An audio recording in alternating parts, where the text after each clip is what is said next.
and we're ready to begin. We'll be taking general public comment about items not on the agenda at the conclusion of today's agenda. So if you would like to offer general public comment or comment on a specific agenda item, please fill out one of these cards and bring it forward.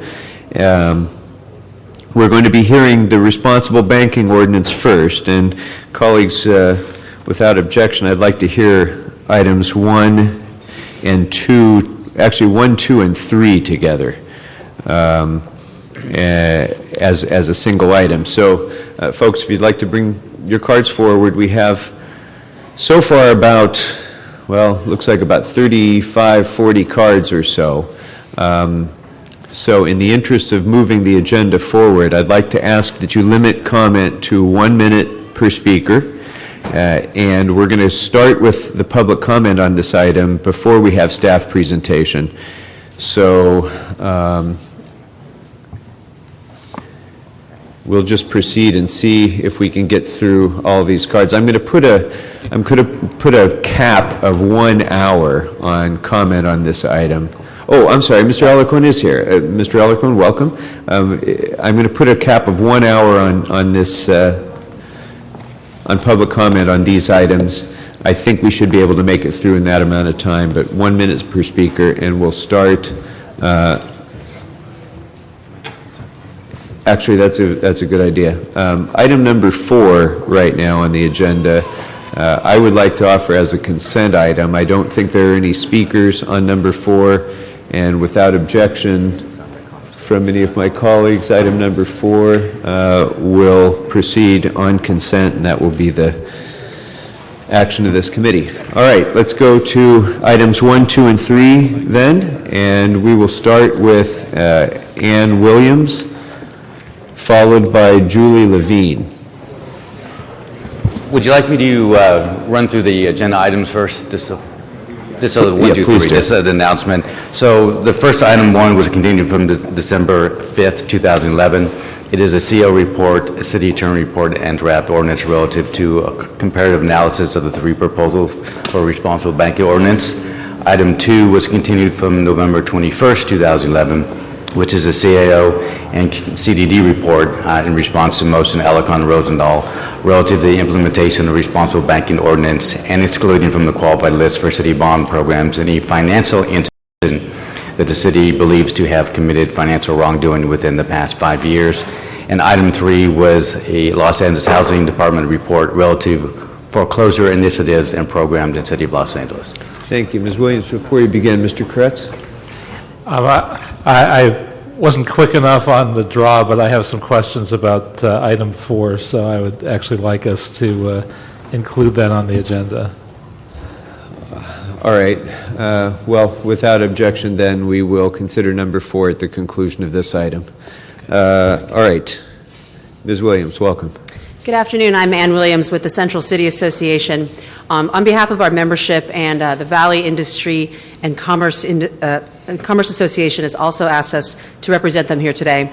I want to thank CAO Santana and his staff for working so hard to bring the banking industry, the advocacy groups, and the city to the table on this responsible banking ordinance. While we do not agree with all of the CAO's recommendations, we sincerely appreciate the progress that has been made over the past 2 years. Even though our financial institutions are unhappy with certain aspects of the CAO recommendation, we understand that the advocacy community feels similarly, so we think Mr. Santana's recommendation is an imperfect but fair compromise. And the one thing that all parties seem to agree upon is that we need to move forward today, and that the CAO's proposal will get us there. Thank you. Thank you. Next speaker is Julie Levine, followed by Cheryl Eichley. I'm Julie Levine, Occupy Los Angeles, representing myself. I really appreciate that this ordinance is being introduced by the City Council. I just wanted to speak to the fact that it would be great to see the community activist representation in the Alarcon version accentuated, because I believe that some of the other representatives have more power and more money behind them. It would be nice to have a larger number of community activists represented than the 3 currently proposed. and also in the CAO's version of this ordinance. I appreciate the use of the term corporate citizenship and do believe that this should be considered in making a determination as to how to rate these institutions. Thank you. Thank you. Our next speaker is Cheryl Eichley, followed by Mario Brito. Hello, my name is Cheryl Eichley, and I'm a member of Occupy Los Angeles, and I'm part of the subcommittee Occupy Fights Foreclosures, and I speak for myself today. I want to support the third proposal introduced by Richard Alarcon's office, and I'm hoping that there will be a friendly amendment to maybe increase the community advocates, maybe one from every district as opposed to just the 3 that are included now. And the reason why is because the voices of our families and our community, they've been drowned out by these banks, by Wall Street, and by the government that's letting them get away with systematic fraud. In number 2, the one from the CAO's office, they talk about underwriting, and underwriters do securities, and the mortgage-backed securities are a reason why we're really in this problem. I appreciate in proposal number 3 where the underwriting will be considered for their commercial affiliates as well, because they break themselves up into different entities so that they can commit fraud on various levels. Thank you very much. Thank you. The next speaker is Mario Brito, followed by P. Anthony Thomas. Mario Brito, 3236 Griffin, Los Angeles, California, District 1, which Ed Reyes is not here today because it's not his commission. I'm here to support also the proposal of Richard Alarcon's for responsible banking. We were here not more than, say, 70, 80 days ago, and we got tremendous support from everybody here at the City Council when we were outside occupying City Hall. And the main reason why we were occupying was the economic crisis that our communities face and the direct responsibility that banks had in that economic crisis.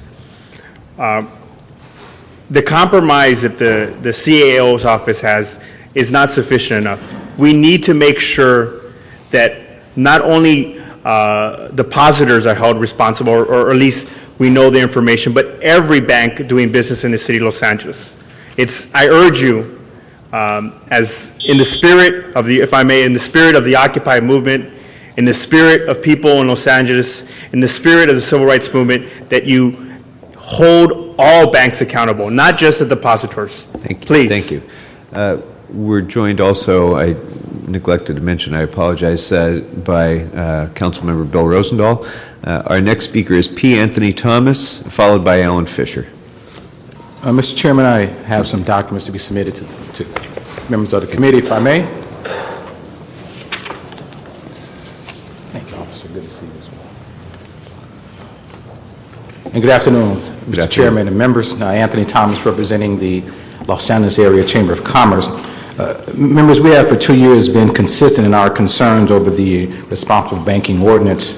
Our concerns include duplication of federal overview and essentially creating an expensive bureaucracy, which we are not in need of to this day.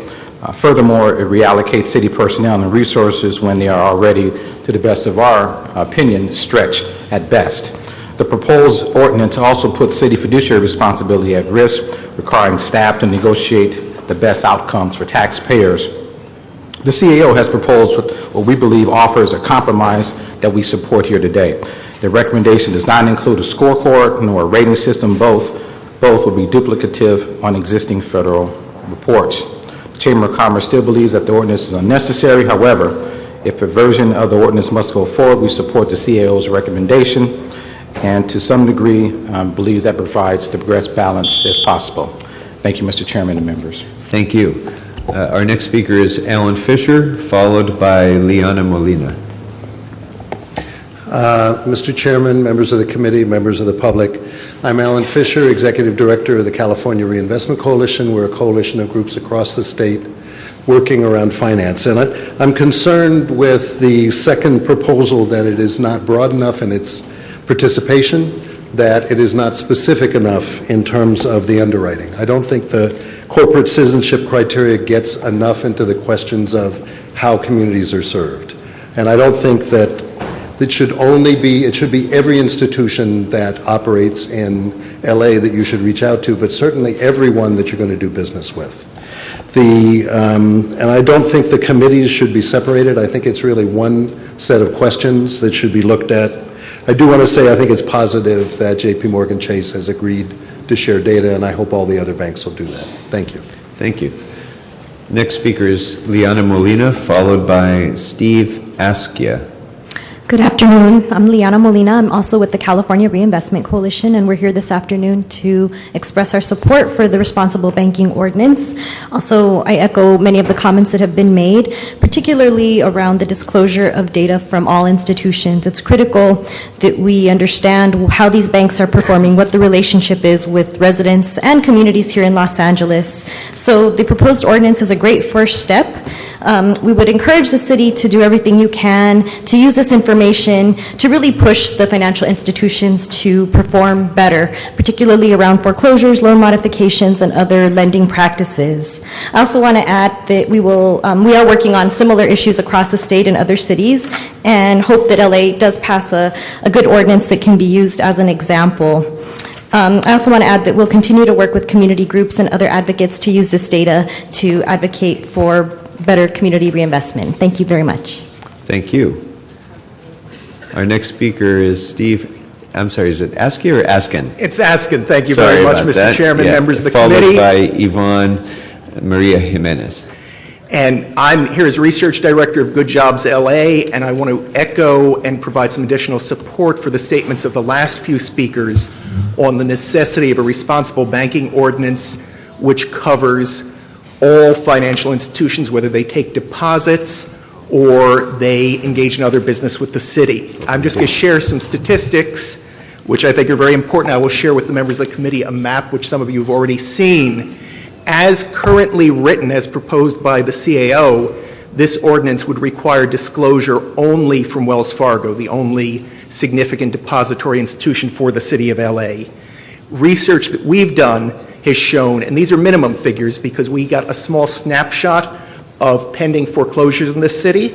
Our research from a source called Realty Track, which many of you know is the best source on this, for this information, shows that currently Bank of America holds at least 1,808 mortgages in the city of LA which are subject to foreclosure.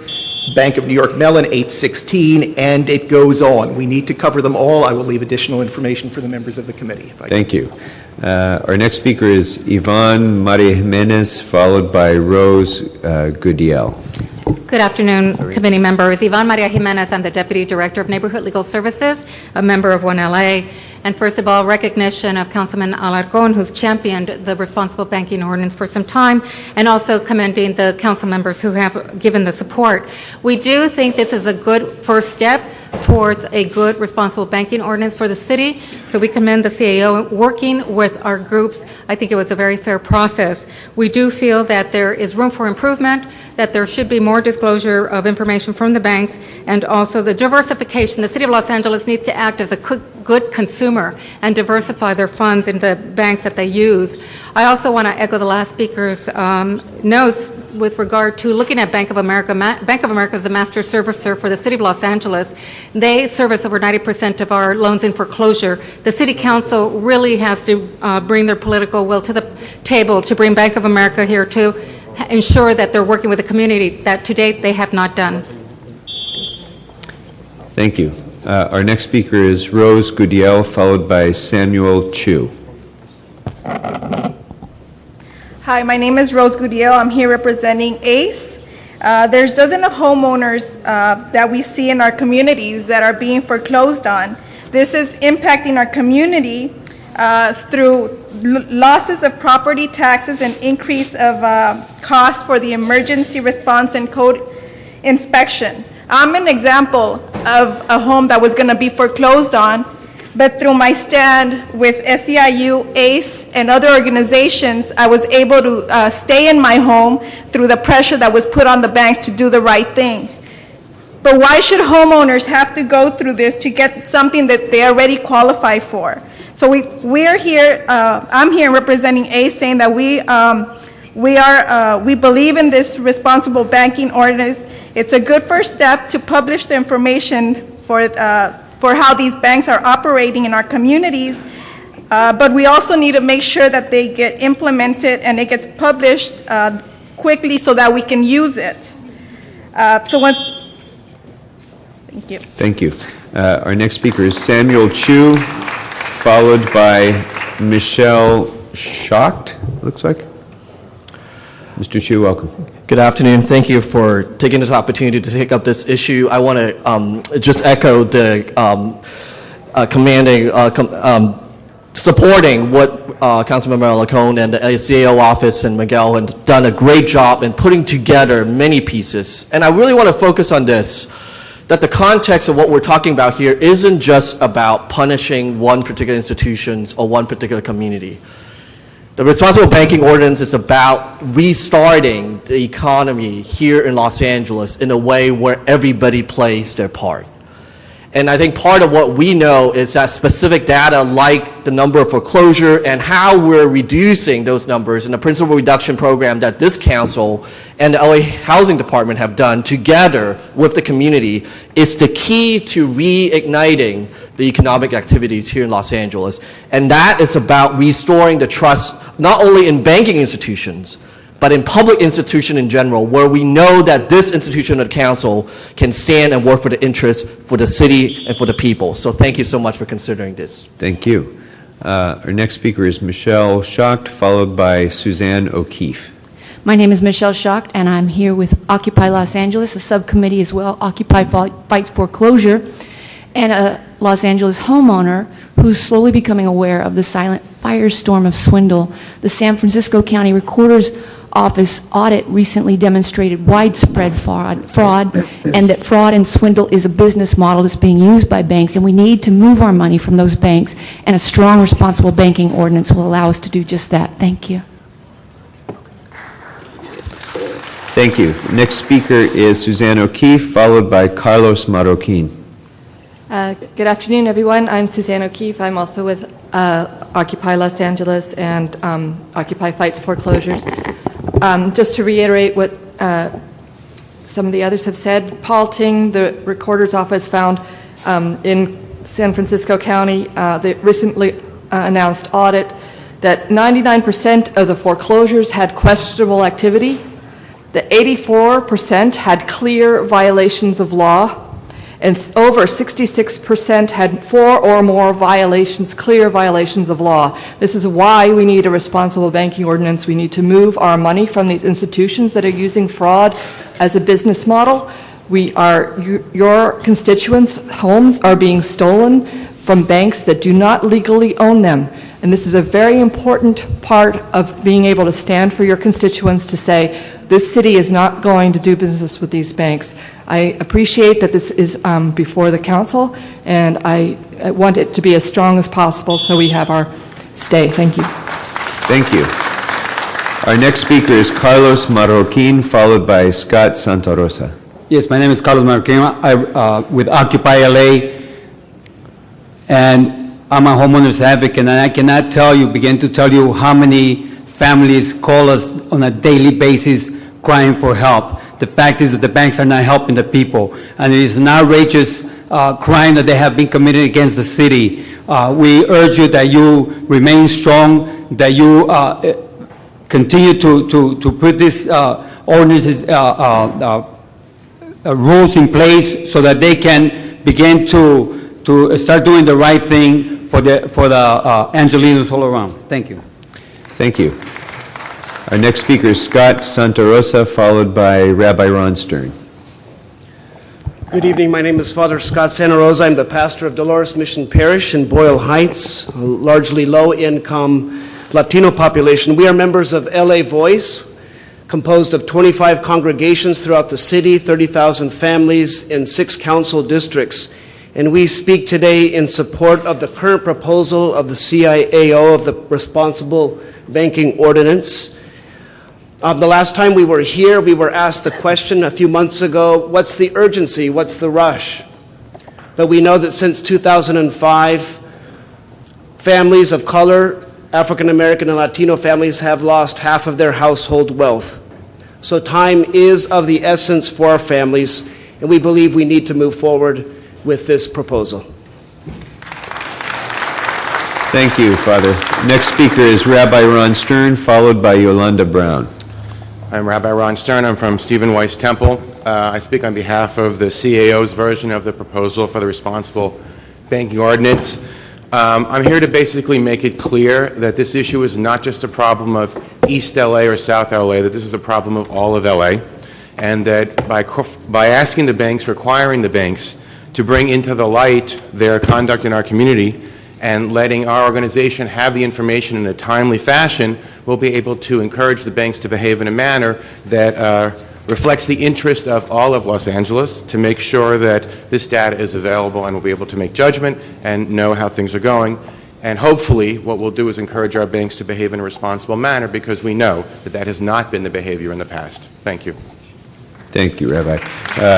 Next speaker is Yolanda Brown, followed by Lee Winkleman. I'm Yolanda Brown, a member of LA Voice, and I pastor Blessed Sacrament, a major Hollywood community, expressing gratitude to Miguel Santana and the CAO office, the council member Alarcon, and this committee for your perseverance and diligence in working together with our community on the responsible banking ordinance.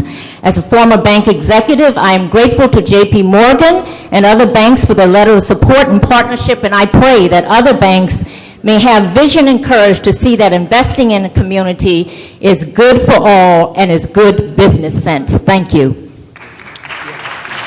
Thank you. Our next speaker is Lee Winkleman, followed by Patrick Smith. Thank you. Our next speaker is Patrick Smith, followed by May Chin.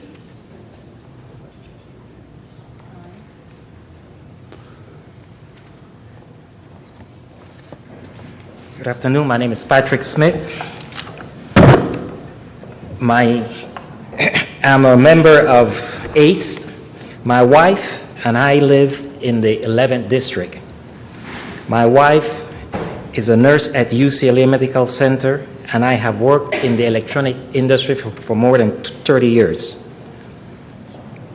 In 2008, like many families, we were impacted by the economic crisis. We applied for a loan modification, but Bank of America incorrectly denied us the modification.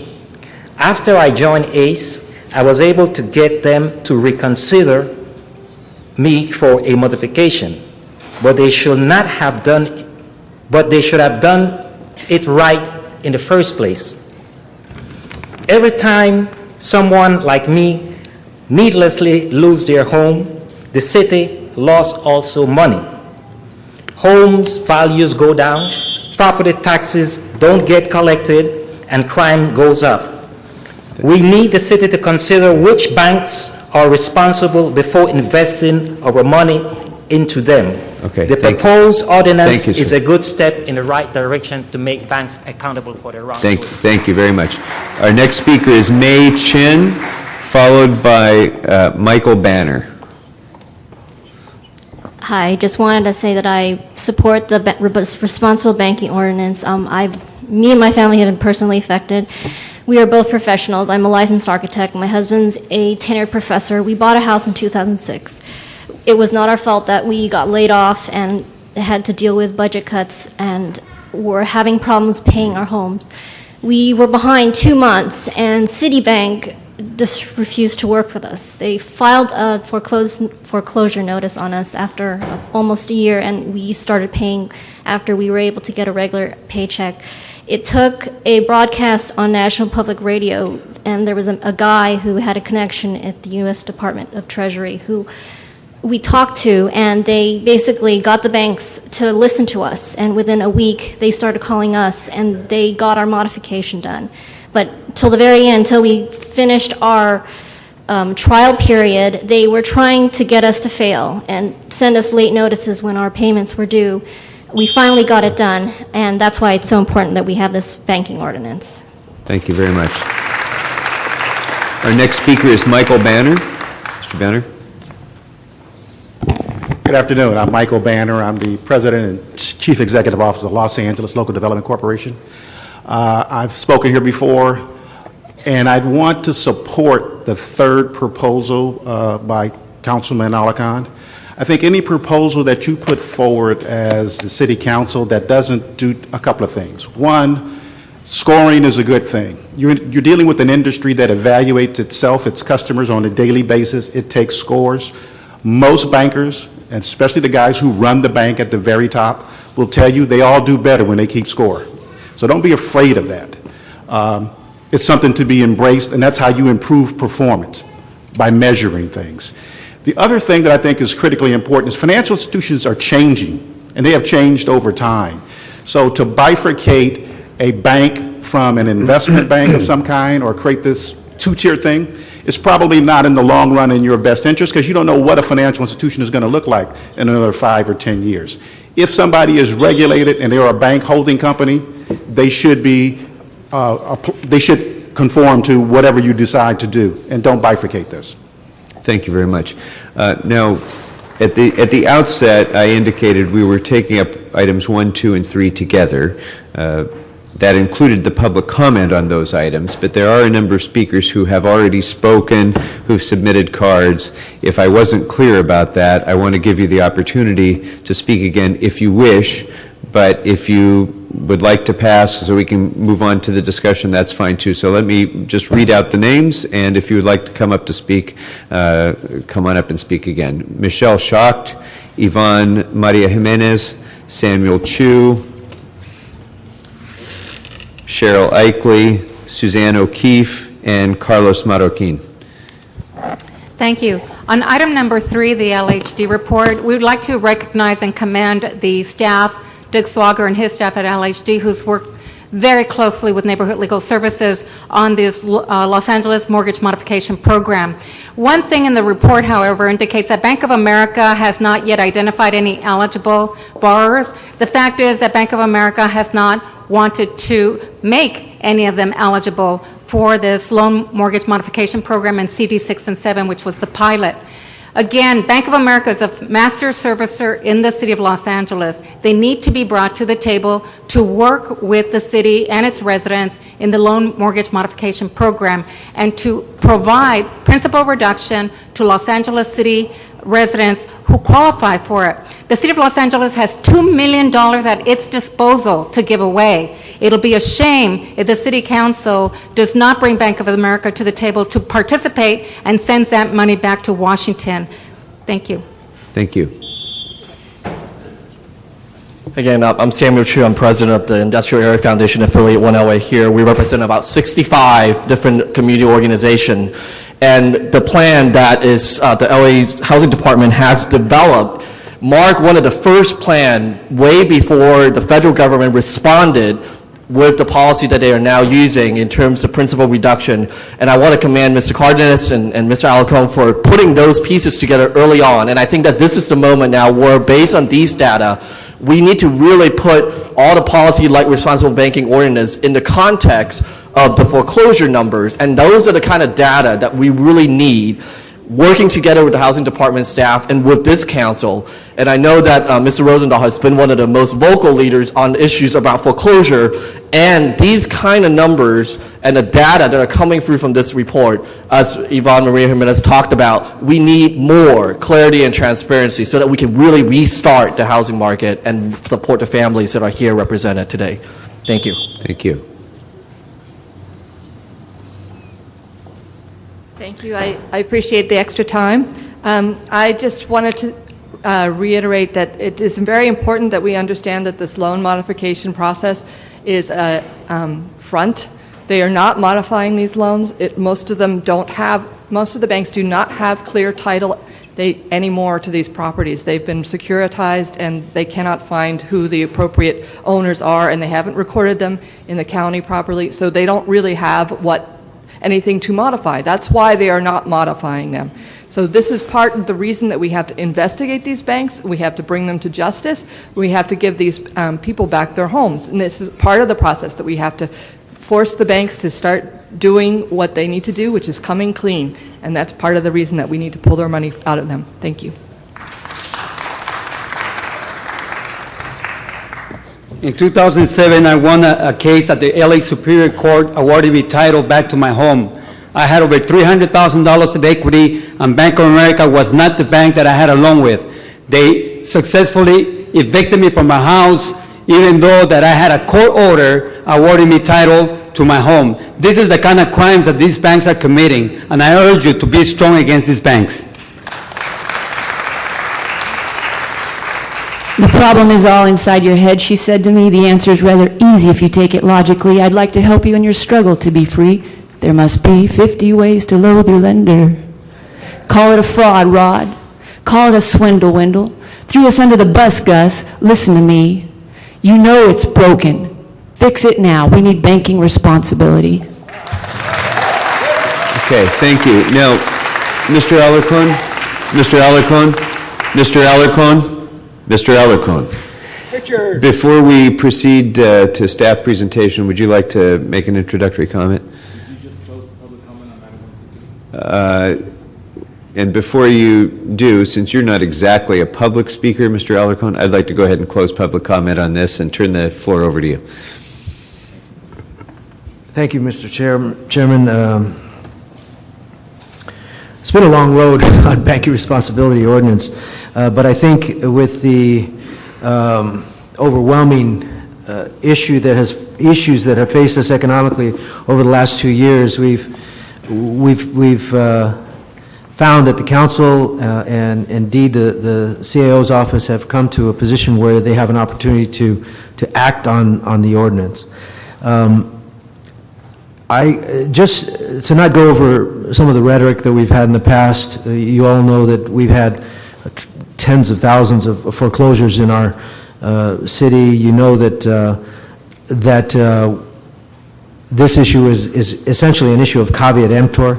As purchasers of service, as placers of deposits, it is incumbent on us to protect the taxpayers' dollars by ensuring that when we spend those dollars, it is the wisest investment, and not just necessarily in interest rates or in those matters directly related to the investments, but also with regard to how that organization is impacting our community with the dollars that we're placing in their hands, and with regard to their general practice.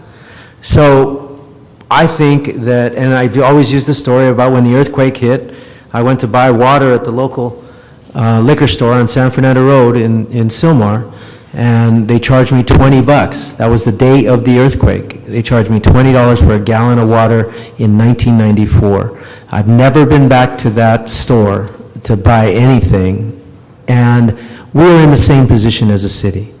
If our community is being treated improperly, if they are being ripped off, if they are better served generally by a different or a financial institution, then it's incumbent on us to give them an institution that is going to give better service to them. So that's the philosophical argument. The specifics are this.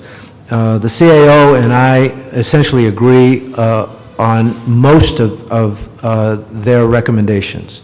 There are some very minor changes, and some of the changes that I'll propose the CAO does agree with. I'd like to separate it in two categories. The commercial lending side, which is where we place our deposits, and the investment side, which is a different process. On the commercial side, on the deposit side, the CAO and I agree on the information, the kind of information that we should be gathering that should be public for the community. We have come to agreement, and so I agree with the CAO. I would like to add, however, a small, and I just asked Miguel if he would agree, and he said absolutely. In the recommendation of the CAO, it merely specifies foreclosures and small business lending practices, but I would like to also add additional information that may be requested and recommended by the working group that will be established on this issue that would come back to council for approval. So there's a whole slew of other kinds of information that we would want to gather as well. That's just to specify it as an amendment to recommendation number 1.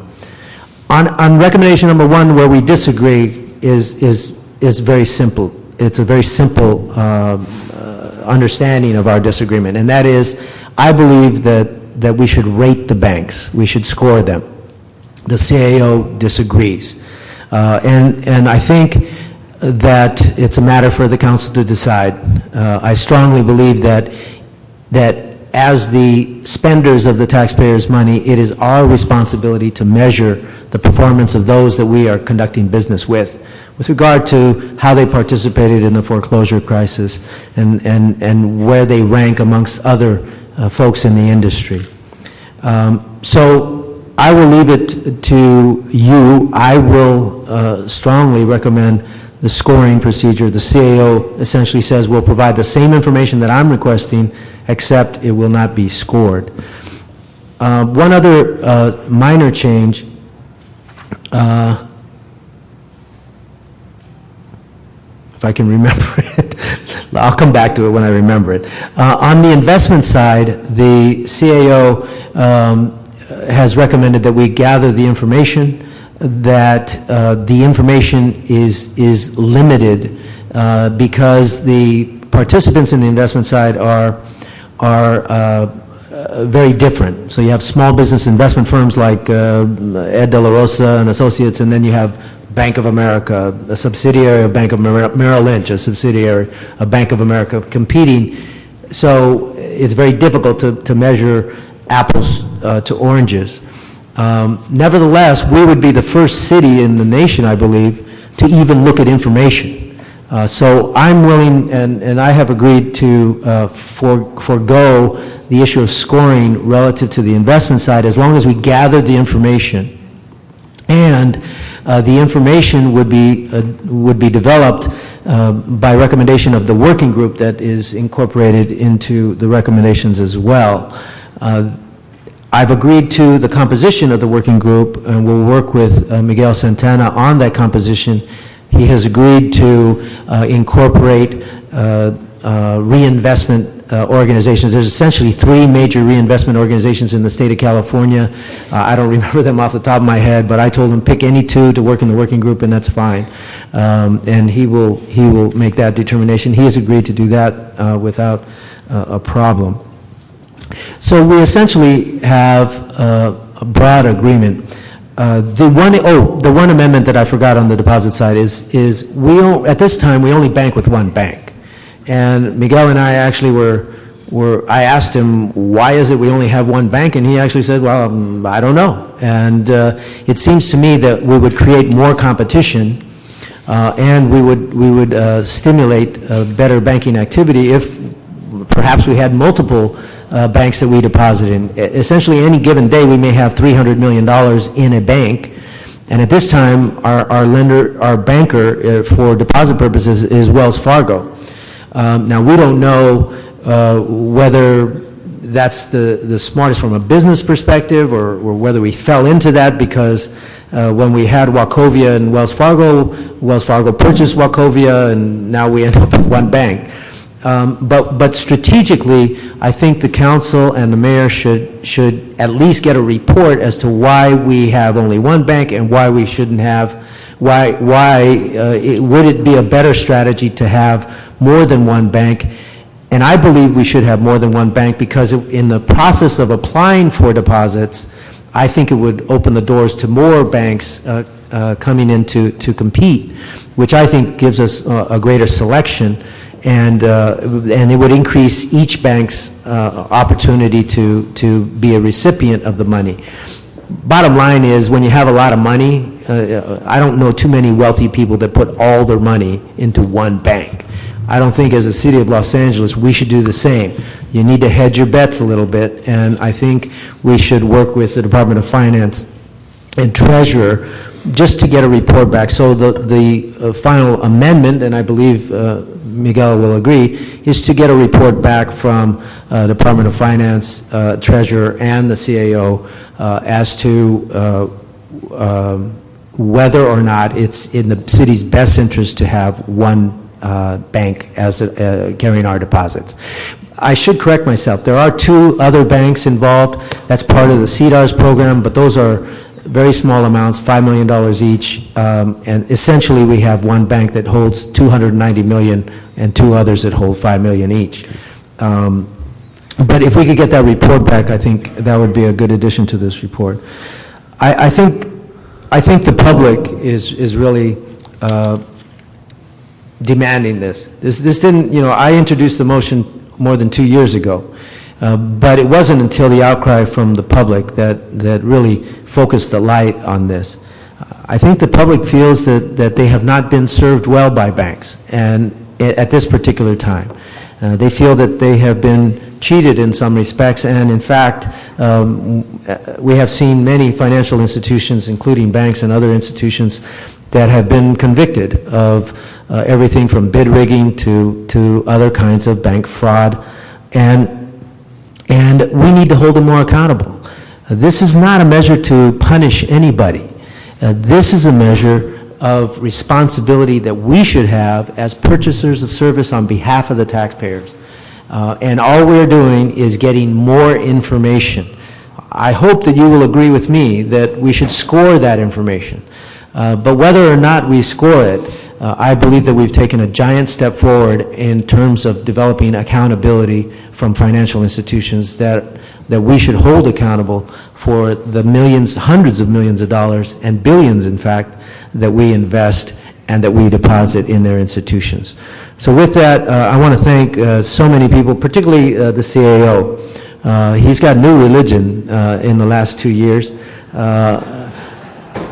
Whatever the method, I like it, and I only hope that we can move forward with a working group to come back with good criteria in the next 3 to 6 months that we can vote on behalf of the public, and so that they will trust our judgment in terms of how we're spending their money. The heaviest burden that an elected official has is that we are challenged to spend other people's money, and sometimes we take things for granted. And sometimes we don't realize the ripple effect of the decisions that we make in how we spend that money. This is a case where I absolutely believe if we hold banks more accountable, if we hold financial institutions more accountable with how we're using the taxpayers' money, that we will gain benefits in our community. The city of Cleveland has had a banking responsibility ordinance for 20 years.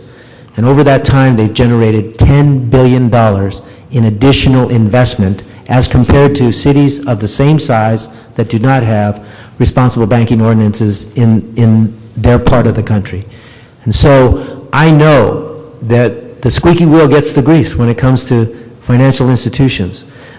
We need to be more squeaky, and we need to be more squawking about what kind of service banks are providing to our communities. The foreclosure, the tens of thousands of people who've already been foreclosed on will suffer for the rest of their life as a result of those foreclosures. The question is, will we be able to forestall additional thousands of people being thrust into the same situation as we move forward?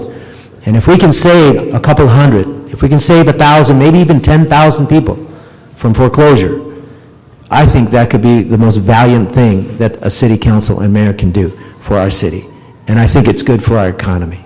So thank you so much for your consideration. Thank you for your patience, and I appreciate the extra time. Thank you very much. And I do want to say that, this has been a very controversial issue for, a very long time, and I want to applaud you, Mr. Alarcon, on your diligence and your perseverance in seeing it through, and also to the CAO, to the community activists, the consumer activists who've been carrying the torch, and to the industry. This is a complex, difficult area of policy where Los Angeles is leading the way as we move forward on this, and it's terrific to see a wide degree of consensus that's been hammered out. And so with that, I want to extend to my colleagues the opportunity to make a couple comments or ask a couple questions, mindful of the fact that as we've seen today so far, there is wide consensus from what we've heard so far. So if we can, because we do have a couple of scheduling conflicts for members, I'd like to try to keep this discussion as focused and as brief as we can on where the discrepancies still may be. And with that, I'd like to turn it over to Mr. Rosendahl, who has a question for Mr. Alarcon. First of all, thank you, Mr. Alarcon. Your leadership has been invaluable in this. And I want to thank the occupation movement, especially Carlos and Sherry that I've worked with, who have stayed very focused on it. And if they hadn't created that movement, I don't think the energy in this nation would be so sensitive as it is today. And so the combination of the two have moved us in a new direction. When you talk about loan modifications, I can tell you I have stories where people call me, they could never find the person to talk to, and they literally got screwed because of that. And when I was able to make a phone call or two, things changed for that person. That's why I like Camilla Harris saying, going forward, that has to be absolutely clear who the point person is and what the accountability statements are. So the banks can't play left hand, right hand in between, and everybody's confused, but they end up with the property, which is obscene as far as I'm concerned. So what I like to do also is agree with you about just one bank. I'd love to be competitive with the banks who would deal with taxpayers' money so that they can put their best foot forward and not have just a relationship where they get all our people's money and do it. So that would be nice. I'm going to ask Santana why we can't just do that. It seems like a no-brainer to me. When it comes to scoring, the only thing I'm hearing about that is an issue for me. I believe in scoring. Obviously, I'd like to know one is better than the other and who's done what and who hasn't done anything, is I'm being told that the city staff doesn't have the resources to do it, and I was just wondering, how do you address that? Is it possible to make that a requirement of the banks to come up with the money that we would then, just like we do with developers, when we make them pay for planning issues, we make them pay for this, have the banks pay for that so that we can legitimately do the scoring independent. The taxpayers' people do it independent of the banks and throwing so much paper at us that we can't figure out who's what and where it's all going. Is that an idea that you think we could work forward with the banks? Get them to pick up the tab and we have the right people going over it and doing the scoring.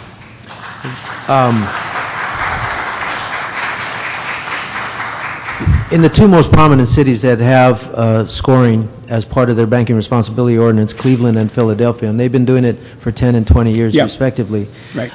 They say, in one case, they say it costs about $50,000 to hire a consultant to gather the information, which, by the way, the industry is typically familiar with anyway. They provide this information relative to their Community Reinvestment Act requirements, and it is available for the most part. In fact, I would say 99% of it is available through some process they already have. Somebody does need to compile it, and so the city of Philadelphia basically absorbs it as part of their responsibilities, and so they didn't even put a $50,000 figure on it. So Cleveland, it pays $50,000 for this information to score, and Philadelphia says that it's absorbed in their, essentially their equivalent to the CAO. I see. Well, that'll be a question for the CAO to give us some answers on. Thank you for your leadership in all this. Mr. Englander. Just a very quick comment, and no questions. I want to add some questions for staff, and I want to get them up here as quickly as possible, because I know we've spent a lot of time on this in the last couple of years. I just wanted to compliment you, Mr. Alarcon, on this, because, you know, when I grew up, my mother used to tell me the American dream was owning a house. And now the American dream now is getting a banker on the phone for a loan modification, or try just to keep your house. So the world has changed. And I want to applaud you on this, because when I heard these proposals coming through this building, and I heard the big banks hated it, I know you were onto something right. And so I appreciate that. I think there's been a lot of changes and not compromises. Compromises means that you've given a little. I don't think you've given at all. I think you keep pushing and pushing and pushing for the right thing. And I think at the end of the day, you've given a lot where we're going to get something in return now, a good policy, a good ordinance. The CAO has been working tirelessly on it. I think you both have come up with something that works well, because I've heard the banks still are not 100% satisfied, which tells me we're going in the right direction. And so I appreciate all the work you've put into this, so thank you. Thank you, Mr. Thank you very much. And then, Mr. Kretz, do you have a comment? And then we're going to bring up the CAO, Mr. Cardenas, unless you have something to add in, Mr. Kretz. Sure. In the interest of time, I'll just say ditto on the commendations to Mr. Alarcon and the Occupy movement and for all their good work on this. As far as the actual issues, I agree that we should not drop the investment side, but I think they're apples and oranges, so we should look at both of those rather than just the commercial banking side. So I would encourage Mr. Alarcon's point of view on that one. As far as the one bank that we're doing business with, I think it's also a good idea to broaden that. So hopefully that's also consensus among this committee. I think the big question is grading and data. And it sounds to me like we are talking about getting the data from these institutions, and we should be asking that data be in usable form and simple enough, clear enough form that it makes sense to us. And then actually taking the next step and going to scoring wouldn't be that difficult or that costly, because it sounds like what we're saying we're going to do is almost getting us to that point. So I don't know if we want to mandate that we do scoring now, or we suggest that once we've gotten the data, we look at how practical it is to make that next jump to scoring and leave that an option for the council at a later date. But I'd be hesitant to eliminate all consideration of scoring and use of that data entirely. But I think the key is making sure we get the data in usable form. Otherwise, I think we leave ourselves in a weak position in terms of getting full value from this. Either way we go, whether we go to scoring or not, if the data is comprehensible enough, we'll still have a sense of who is more responsible than who, whether we make a formal score on it or not.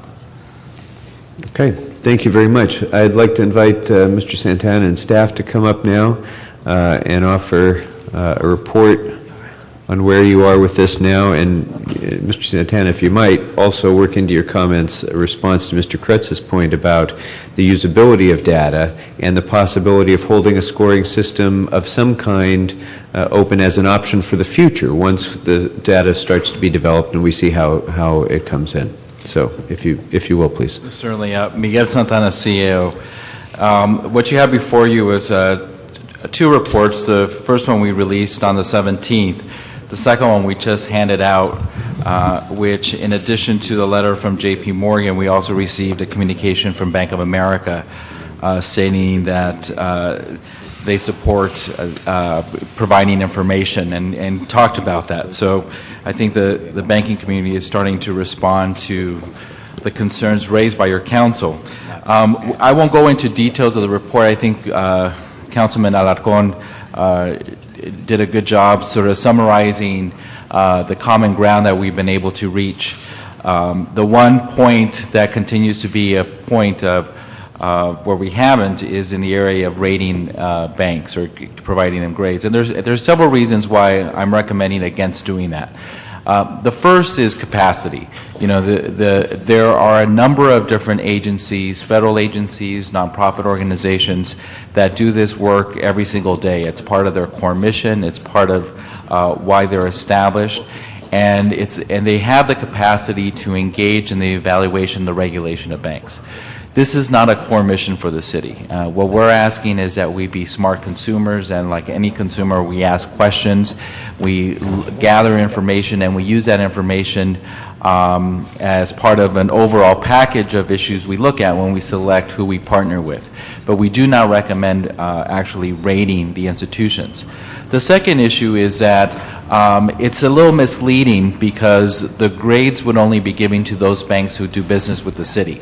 Not every bank does business with the city, and so it may mislead a consumer outside of, a resident, that if a bank doesn't have a grade, then there's a good place to bank, and we don't want to be in the business of sending a message when in fact we don't know because that bank simply decided not to do business with us. The third issue is the fact that financially we're not in the place to create that kind of capacity, as I mentioned. And then the final issue pertains to whether or not we actually will have enough information to provide the kind of grade necessary to reassure you that in fact it's a true representation of how that bank is doing. I sort of compare it to the county health department. When the county health department goes to a restaurant and decides what letter grade to give, when we all walk in, we see the A, B, or C.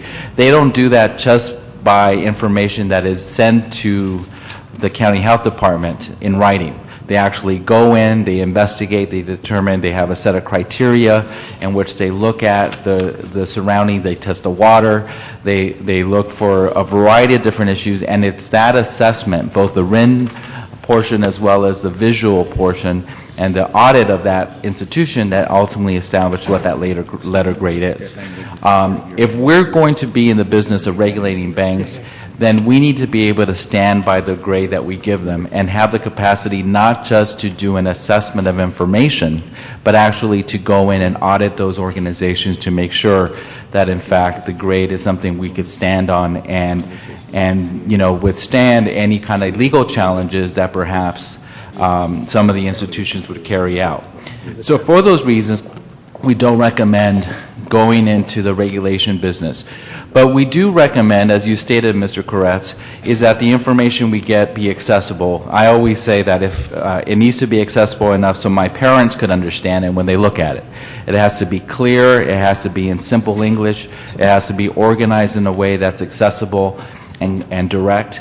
And the whole purpose behind the working group that would be advising us is to help us figure out everything from the kind of information we get in greater detail, but also how that information should be displayed. And having a balance between advocates as well as folks from the banking and business community will ensure that we do that. So with that, I'll be happy to answer any questions. Thank you very much. Mr. Koretz. Yeah, on the 2 points that both Mr. Rosendahl and I believe, mentioned earlier, how do you feel about the concept of looking at dealing with more than one bank at a time, and how do you feel about including the investment side in a separate collection of data? Well, what we're proposing is, in fact, still gathering information from the investment community. And what we try to do is gather information that address them as investment bankers. There are some investment bankers that all they do is investment banking. And there's others that do both commercial and investment banking. And so instead of being in a situation where we're defining what an institution is, because there's different combinations, we're basically having them define themselves based on the services that we're seeking. So when we're actually going out for the TRAN that we do every year, we're looking for an investment banker to help us through that process. That could be a Cabrera, which only does that kind of work, or it could be a JP Morgan Chase that has both umbrellas.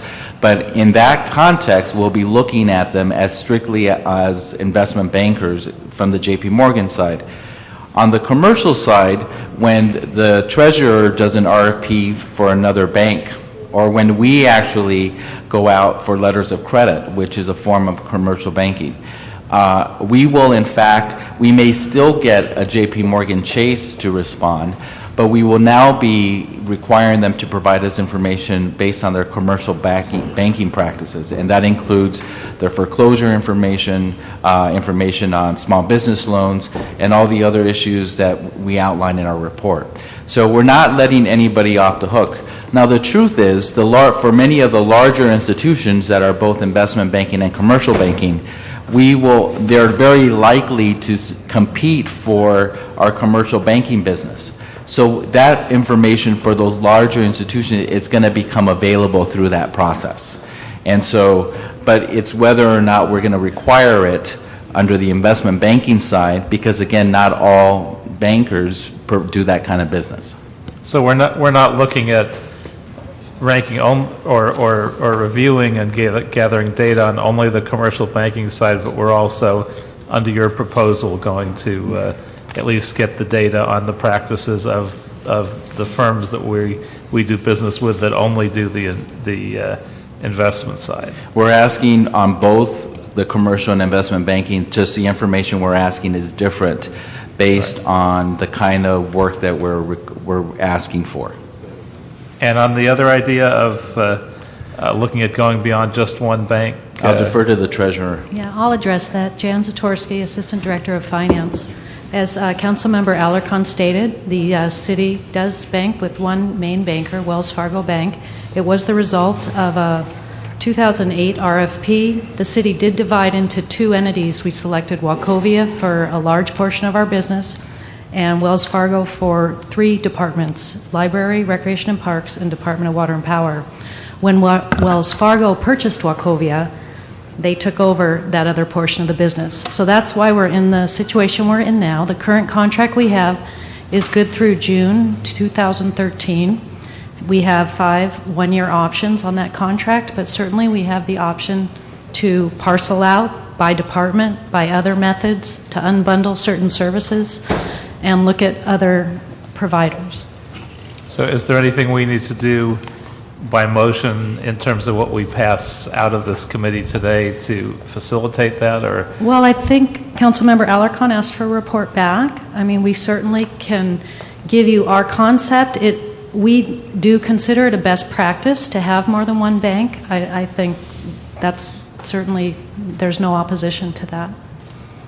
And as far as the scoring issue, would you have any objection to us passing the rest of this without addressing the scoring issue, and at some future date, once we have a process, once we're getting in the data, looking at a later time at whether that's practical or not?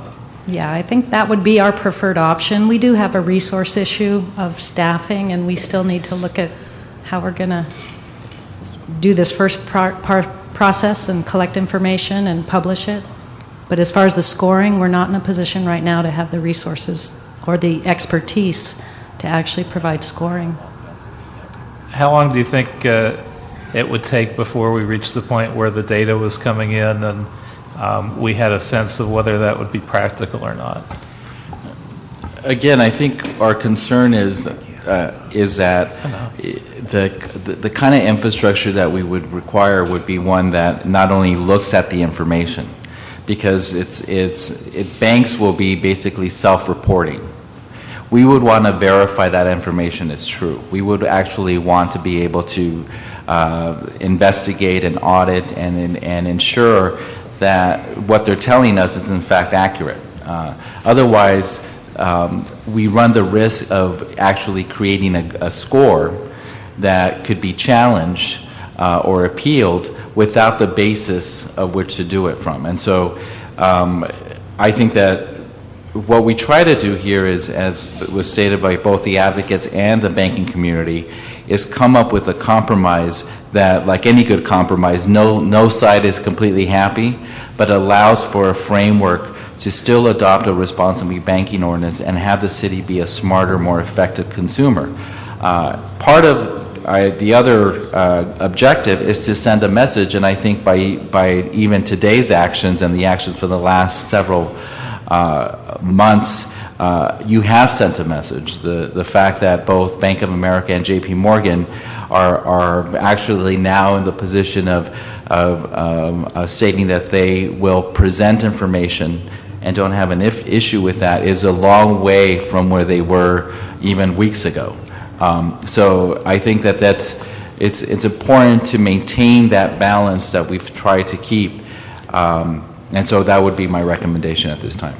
You know, and if I may, on the point of scoring, I suspect that if the information is made available in a user-friendly way and is accessible to the public, there are a number of organizations represented in this room today who will very vigorously score that information. The press will very vigorously score this information, and there is a degree of subjectivity in any kind of scoring like that. So, you know, in a sense, having independent third parties do it out there in the world who are advocating for consumers may in fact be even more effective than having the city do it. Mr. Englander, I think you had a comment. Yeah, and actually, after all the discussion, I think a lot of the questions that I was going to ask were asked and answered, so I appreciate that. And I'll go ahead and move then with a motion that we, on the recommendation that we receive and file the city attorney report the draft ordinance of 21712 and include, though, the recommendation on item 5. So we approve the two proposals from 21712. Approve proposal 2 of CAO's 21712 report, and including recommendation number 5 from the 11/18/11 report, if that's clear. So we approve the CAO 21712 report with recommendation 5. Then we add Mr. Alarcon's friendly amendment, which if additional information that comes from the working group, if they have information they'd like to add to that can come back to council. We can add that as well. Let me just go ahead and finish real quick on, because there's a few points on this, and then I'll ask for any clarification you had on that. I just want to make sure that we don't hold up the ordinance for that additional So we add that part into it right away. That's correct. That we would then go ahead and receive and file the 11/10/11 CDD report. That we would receive and file amending motion 24A, and receive and file the 12/1/11 again CAO report. Then on item 3, that we note and file that item since we took all these together. And then we also add an instruction, which was the red line version number 4, to instruct the CAO and the Office of Finance report back on the merit of distributing city deposits amongst the greater number of type of financial institutions. That was a further recommendation by Mr. Alarcon. I'd like to add that in as a further instruction, but a separate instruction from the ordinance. And then add to the last and final one, which was on the reinvestment experts, that 2 of the 10 of the working group be reinvestment experts as presented and proposed by Mr. Alarcon, if that's okay as well. That would be my motion for the committee. Yes, and I think it's important that I talked to Mr. Alarcon about that, and we will definitely consider those. So is the motion that has just been articulated by Mr. Englander consistent then, just for the sake of clarity, Mr. Santana and Mr. Alarcon, is that consistent with the agreement that you've reached in principle? Yes, it is. I would just clarify that on the issue of the multiple banks, that the treasurer be the lead, since she's the one that actually solicits the bank, and will provide her support. So it'd be the treasurer and CAO rather than CAO and treasurer to report back. And then just to be clear, is that the ordinance, the goal of the working group that is an advisory group to me, correct, is will help form the particulars of all this to see how it's implemented. Yeah, I didn't ask for any amendments to your report. So we're taking your report as a whole and adding to it your recommendation number 5 from the 11/18/11 report, and adding the friendly amendment for Mr. Alarcon as well. And Mr. Englander, part of that motion is to instruct the city attorney to proceed with the drafting of the ordinance? Correct. Okay. Yes. Mr. Rosendahl, you had it. Well, first of all, is there a second to Mr. Englander's motion? Mr. Cardenas is second. Mr. Rosendahl. Yeah, I just like the fact that we see tremendous cooperation in this moment in time, and that's terrific. But let me just ask a couple of quick questions. Number one, I would go for an independent person group to analyze it. It's a no-brainer for me. We should work on who could do that, so we could have that independent group do it, not our city, not the banks, and report back on that opportunity. I want to go forward with that opportunity. An independent person, if it costs 50 grand or 60 grand, run it through budget, and we'll deal with it again at that point. But I want an independent person to do some scoring. Okay? Report back on how we could do that and how we could get an independent. Second, have you gotten any backup stuff on the harbor, airport, and DWP, huge proprietary departments, billions of dollars, about their banking and who they interact with, and how does that fit within this, since it's one big city family? Well, I think they're all anxiously awaiting ultimately what the city does. I think that we've had preliminary conversations with them. They share a lot of the same concerns that we did initially, and ultimately, as proprietaries, the city can't mandate that they adopt a similar. But I think if it's one that is within the framework of the compromise that we developed, I think there's a higher likelihood that they would. But the proprietaries are currently all under the Wells Fargo contract. Okay. The city's master contract. Okay, I would like us to look at that, because three big departments generate significant revenues, and I'd like to see A, competition for that, but B, I'd like to get those 3 departments to report back on how they view this option. The last thing is, we talked about Springfield, Massachusetts. That came out of the occupation energy, and they talked about Springfield. Of course, that's after the present situation of foreclosures. We've analyzed it, and how does that play within us going forward? Because future loans, now that the horse is out of the barn on yesterday, I want to have clarity for today and tomorrow in that whole business. Did we look at what they did, how they did it to protect people who were getting into a foreclosure potential? I'm sorry, I'm not familiar with the Springfield example you gave, but we can certainly report back on that. Please, thank you. All right, thank you very much. And with that, I'd like to call for a vote on Mr. Englander's motion that was seconded by Mr. Cardenas. Could we have Briefly, Mr. the clerk reread exactly what we're voting on?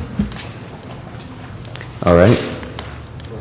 Is someone other than Mr. Englander capable of doing that? Yeah, okay, so it's my understanding that you're receiving a files report, the one dated October 17th, November 18th, and December 1st, that you're requesting that the treasurer, with our assistance, report back on using multiple banks for commercial banking purposes, consistent with the conversation that Councilman Alarcon and I had.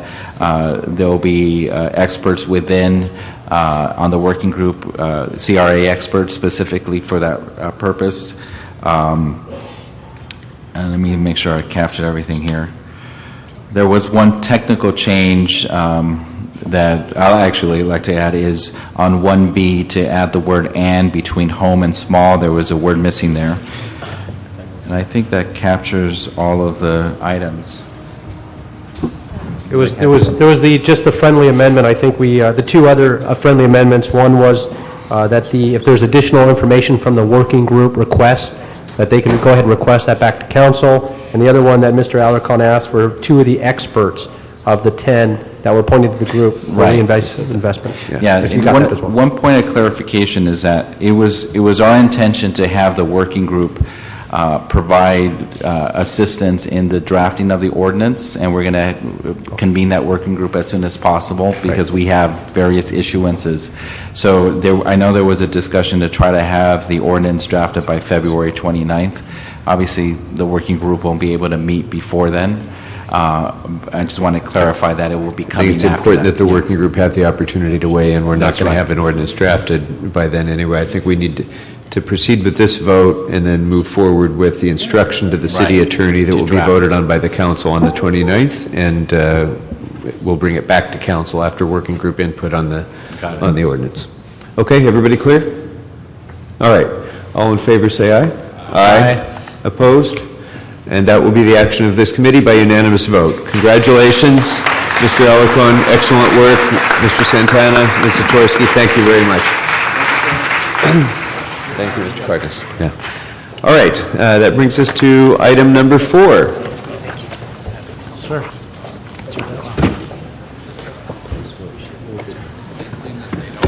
Mr. Sonnet, we had considered this on consent, but Mr. Kretz had some questions, so without objection, we're bringing it back for consideration briefly. And there is one card on item number 4, so why don't we go ahead and introduce that matter.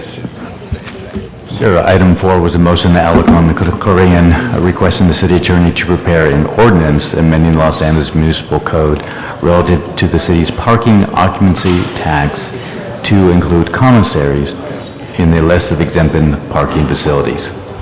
All right, thank you. And we're getting a lot of feedback on this. We have one speaker card on item number 4.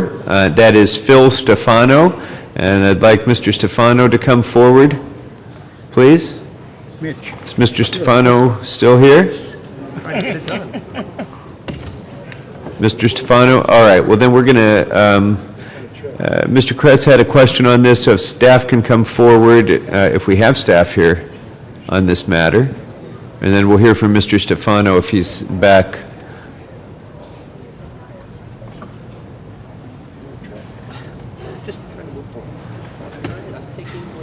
Okay, do we have staff on this item?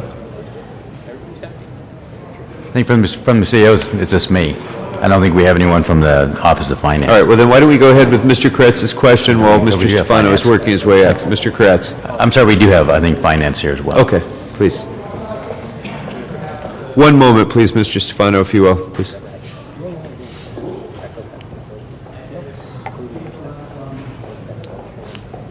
I'm from Office of Finance. Okay.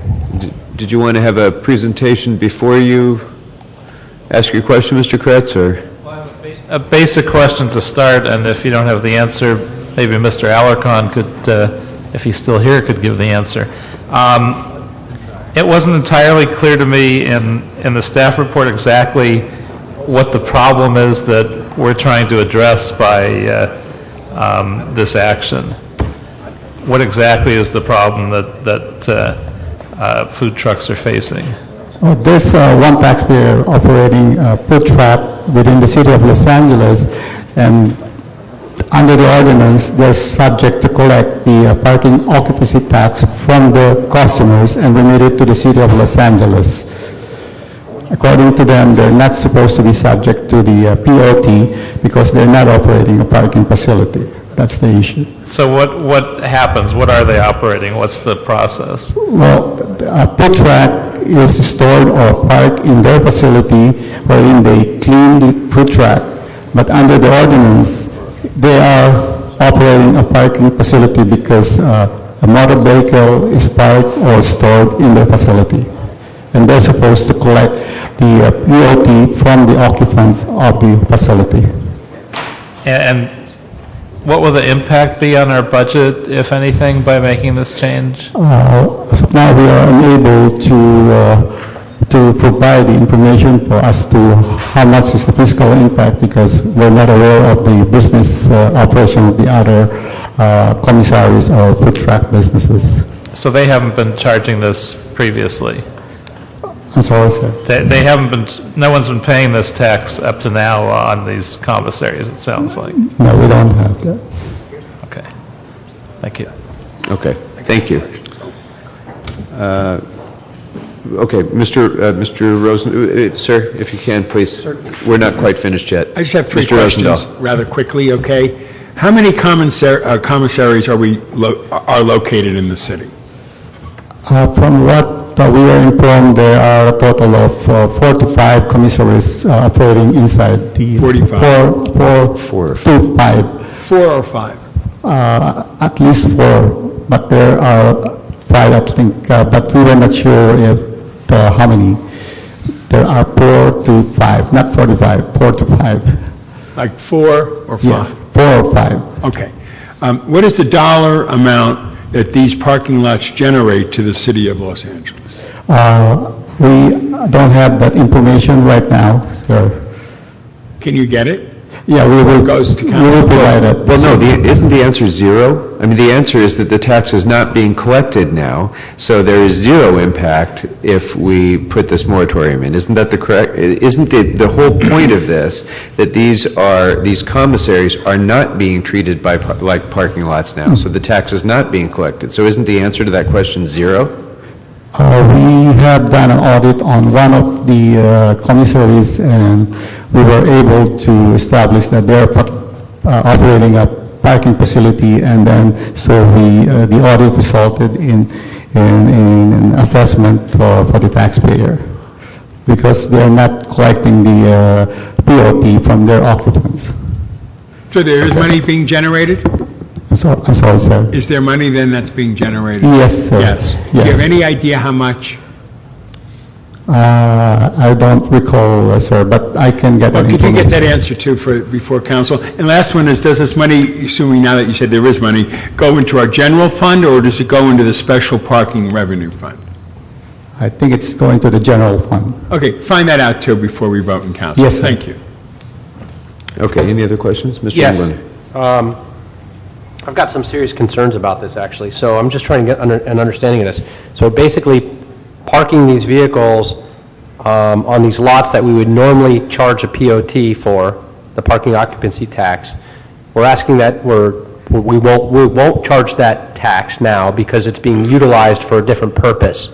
Is that sort of where it's going? I think that was... So my question is this then, are we rezoning the property as something as a restaurant or something other than a parking lot? Or are we just cloaking it and labeling it as something else because it's being utilized as storage? Or what's the change here, and why are we trying to single out a particular industry? Why would we do that? I can divert that to the city attorney's office. Good afternoon, council members. Valentin Dino, City Attorney's Office. Maybe I can shed a bit of light on this issue. The current ordinance actually exempts those businesses where parking is basically just an incidental part of the business. For example, a car wash. The car wash charges for basically washing the car, but there is a parking component, and that is not included, is not subject to the parking occupancy tax. The commissaries, in particular, the one that Mr. Galang has been referring to, one of the most audited, and basically a determination was made that they are subject to the parking occupancy tax. And there was litigation. My office engaged in litigation, and we were successful in the end in obtaining a settlement. However, what this ordinance would, what this amendment... I'm sorry, there's a few things that were just thrown out. I just want to slow down so I can understand it, so I appreciate it. I'm sorry. So number one was, you're suggesting that you can compare it to a car wash because they're parking as well. They're actually not parking, they're working on the vehicles like a mechanic. Is a mechanic subject to POT? No. Okay, so it's similar but altogether different. So you're using that as an example, but it's not really an example. Okay. Correct. The litigation was what? The litigation was basically over the issue of whether or not the commissary was subject to the parking occupancy tax. And who sued whom?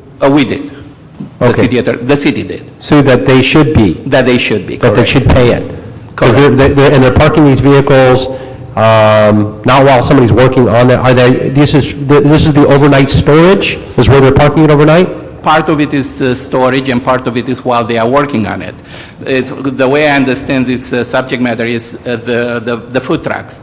They would go to the commissary, they would park the truck there, leave it there, where it is being serviced at some point during the night. That includes cleaning, replenishing supplies, ice, water, whatever, sanitizing, and so on. And what this ordinance would do would recognize that the parking component is an incidental part of the business, and that's why it would not be part of the subject to the POT. When they're done servicing it, when it's complete and they close it down and lock it up at night, say it takes them an hour, say it takes them 4 hours, do they then leave that vehicle at the same location over the rest of the period of time? In other words, some of these food trucks don't work every day. Some often work 2 or every other day or the 2 busiest nights of the week, and therefore they would go to that particular location, they would clean it, they would service it, they would do all the things you're talking about, then it would stay on that parking lot for 4 more days before they got back in it and drove it. In those situations. So that's parking. It's my understanding that the commissary doesn't charge specifically for the parking. Right. What they are charging is for the servicing of the truck. Okay, so They don't what the have a motion separate though is asking for is to be excluded from, because right now they should be included in the POT, correct? Correct. Right now, it's the city's position that they are subject to the POT. And we went to court and we won successfully on that. We've litigated it, is what you stated. We had a settlement. Okay. Okay.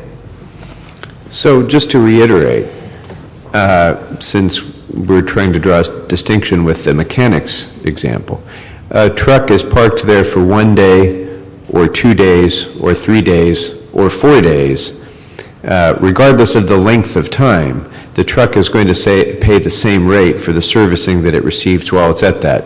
That is my understanding. And doesn't pay extra for the extra amount of time that it's parking. I do correct? not believe that it does. Okay. All right. Now, let me ask this. Can food trucks, does the county inspect the commissaries for health purposes? I know they are subject to the health and safety laws.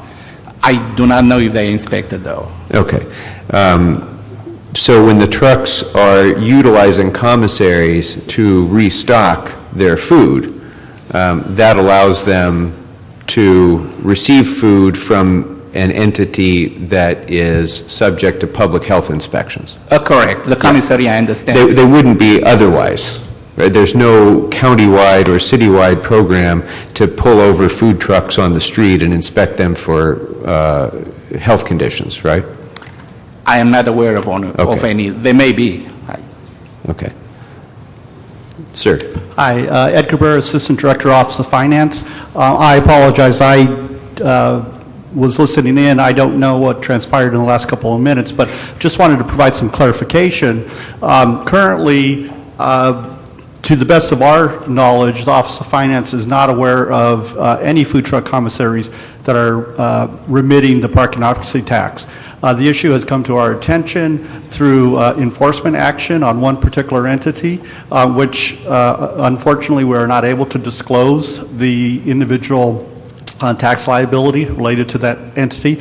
But the overall issue, the overriding issue is that the 4 or 5 entities that we're aware of that are operating food truck commissaries are not remitting parking occupancy tax. So we're not getting any revenue? Excuse me? We're not getting any revenue? Correct, in terms of the parking occupancy tax. And the general argument from the industry is that the operators are not actually operating a parking lot, that in essence, the storage of the vehicles on the lot are for public safety purposes in terms of requirements for the sale and maintenance of the food that is stored on the trucks. They're parking it overnight? I mean, Yes, that's correct. They're leaving it there? How does that impact with the rest of the park's activities? And do they find themselves functioning at night even though the commissary aspect of is over? I mean, what role do they have there all night, and why do we keep them all night? I'd like to understand. Well, these are the food trucks. The food trucks, essentially, this would be the catering trucks that would go from location to location. So essentially what we're aware of, and again, finance is simply looking at it from a tax perspective. We're not a regulatory agency. But the information that has come to us is that these food trucks are alleged to be required to store their vehicles in such a sense where they have access to certain amenities such as electrical access. Also, there is some type of cleaning, access to ice and so forth, so that any food that remains on the trucks are stored in a suitable condition. That's because they're in the middle of a shoot or something, and therefore they're coming back the next day? Well, the food trucks can be providing services to a variety of entities. So it's not simply to the entertainment industry. It could be the food trucks that roll up to any type of work site and provide the sale of food. So this includes everything from the gourmet truck to the taco truck and, everything, all points in between? That is correct. All right. By the way, before we go to Mr. Kretz, Mr. Stefano, you've been standing there for a while. I know there were a number of other cards that were people who wanted to speak earlier, but I only have one card. So if anybody else would like to speak on this matter, please fill out a card and bring it forward. I'm sorry, you might want to just have a seat for a minute, Mr. Stefano. I don't want to keep you waiting there until we finish this, and then we'll bring you up. Mr. Kretz. First on the lawsuit, is there any reason that we pursued a settlement to give ourselves the right to tax them, and after going through the legal process, we'd then be giving that away? Was that thought of, or did one thing happen after the other? I am not familiar with the details of the settlement. All I know is that there was a settlement, and the city did get some money as a result. On the other hand, that particular company continues to contest its liability. That's my understanding. I didn't handle that particular case, so. And is it not true that these vehicles would need a place to stand overnight regardless, so that even if they weren't providing some of these ancillary services, they'd still need a location to park, and we still would be, even if none of those services were there, they'd need to charge for a place to park, but because they have these services, they're able to bill it as just the services and not bill the parking? I believe that they need to be parked in a specific type of location, such as the commissary, which has certain amenities designed for safety, health and safety amenities designed for the food trucks. So yes, if they were just parked, they would probably be charged a certain parking fee. It seems like there is a parking element to it, so I'm not necessarily sold on the concept of giving that away, as opposed to having them identify what percentage appropriately would be allocated of their expenses towards parking and have them pay a parking tax on that percentage.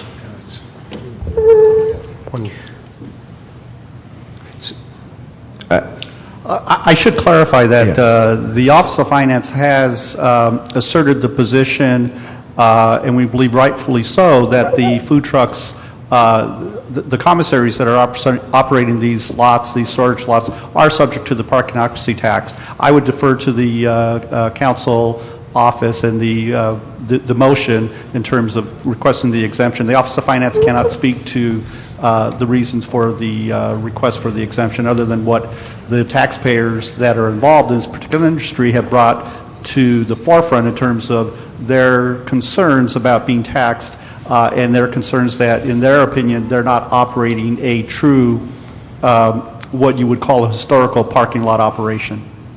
Is it typical that any of these food trucks park at commissaries without getting service?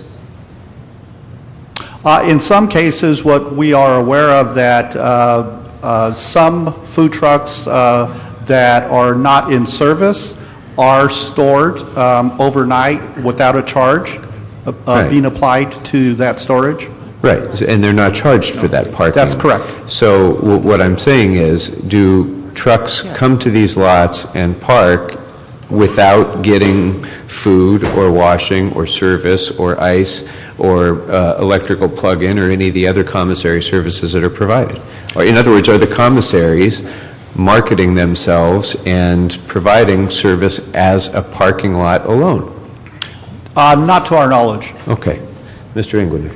Okay. Well, I would think we need a little more to this. In looking at the Office of Finance, historically, of where they've gone with this, the litigation as well, and the settlement and going after the money, I would suggest that we go ahead and deny this with this information that's been presented at this point, that we don't accept the exemption because it appears that they are, while they're getting service, that's one service, they are utilizing it as parking. And until we start looking at the totality of either exempting or looking at POT, the parking occupancy tax, and what we're doing it citywide on how it's applying to all industries, I think we've got to have that kind of conversation instead of looking at just the exemption. So I would look at voting against this for that reason. Thank you. Okay, well, I still want to hear from any public speakers on this, but I think this is an industry, the regulatory scheme of which is still very much under development, both at the city level, and I know Mr. Rosendahl has had fits over this, trying to figure out how to get this industry, get a handle on, how to deal with this industry and how to fit, it into this, how to fit these round pegs into the square holes. So I think it does make sense for us to evaluate this industry on a standalone basis and figure out how this specific issue ought to be treated for tax reasons. And that's the reason that I seconded this motion, because I think it's important that we draw a clear distinction for this industry. But that being said, thank you, gentlemen. I want to hear from the public. Now, the only card I have so far is Mr. Stefanos. So, Mr. Stefano, if you would please come forward. And anybody else wanting to speak, please fill out a card.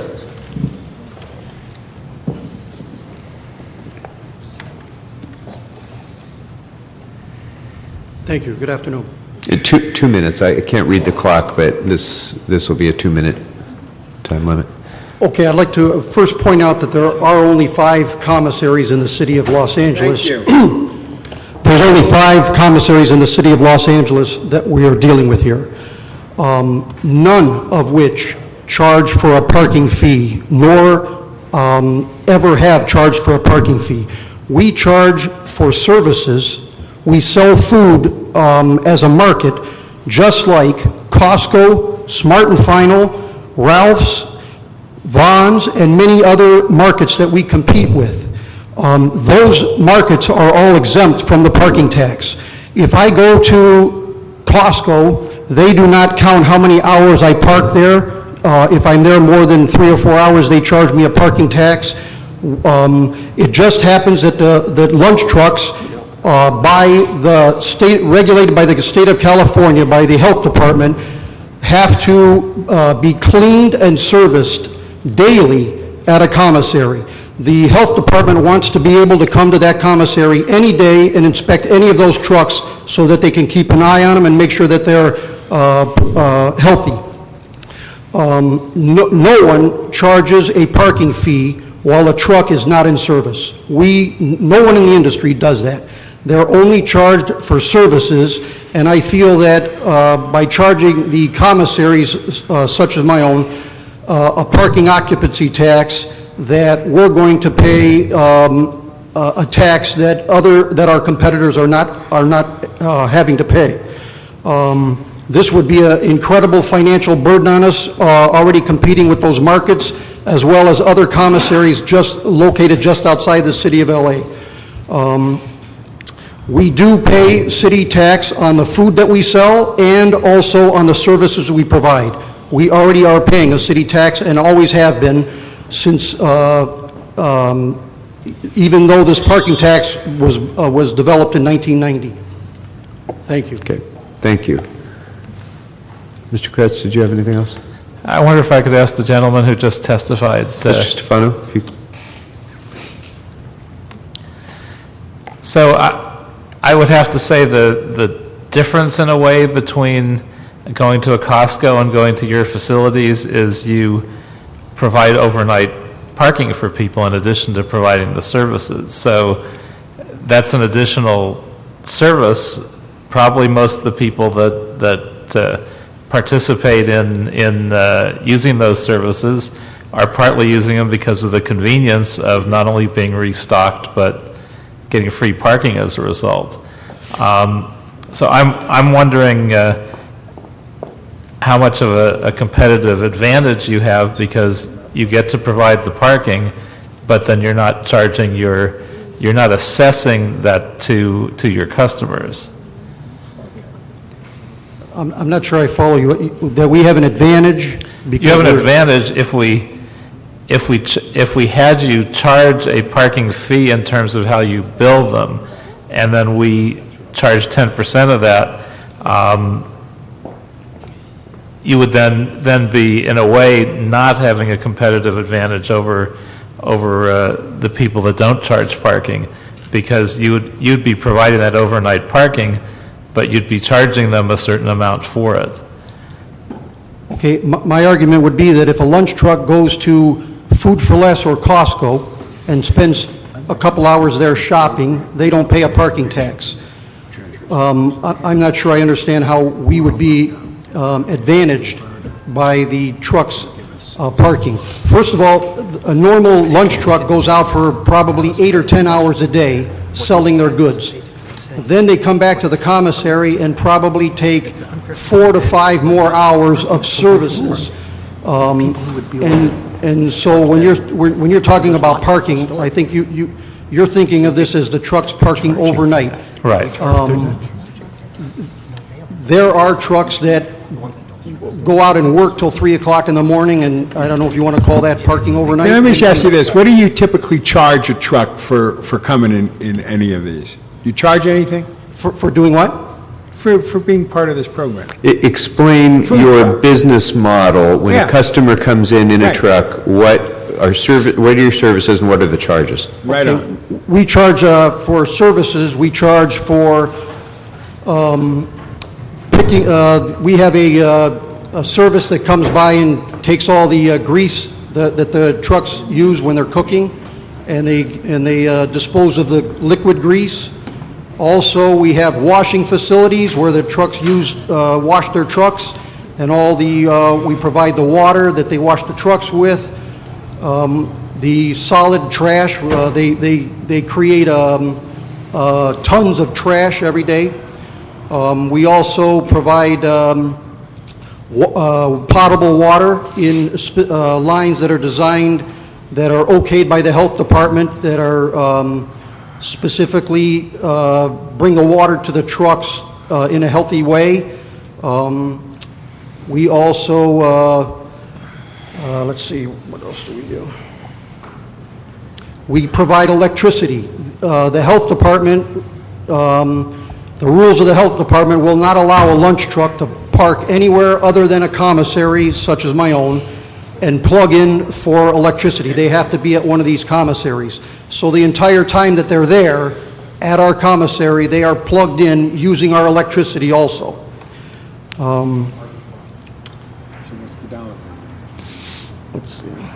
And sir, just so that we can focus on Mr. Rosenthal's question, for each of those services, you charge a fee, correct? Yes. How much do you charge for leaving the truck there overnight without getting services? We don't charge for a truck parking overnight. Okay.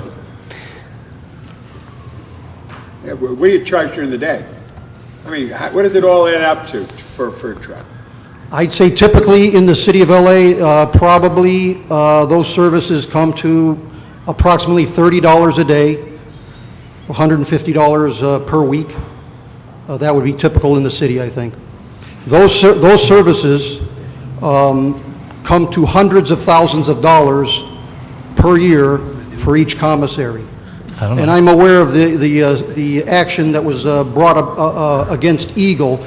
And when they say that there was litigation and it was settled, the reason it was settled and not brought and not gone past that, the reason they settled was that they missed out on their time frames to appeal the case, and therefore their attorney felt it was in their best interest to settle that case, or they probably would not have settled. There would have been litigation over this. Okay, and so just so that I'm clear, your response to Mr. Rosenthal's question.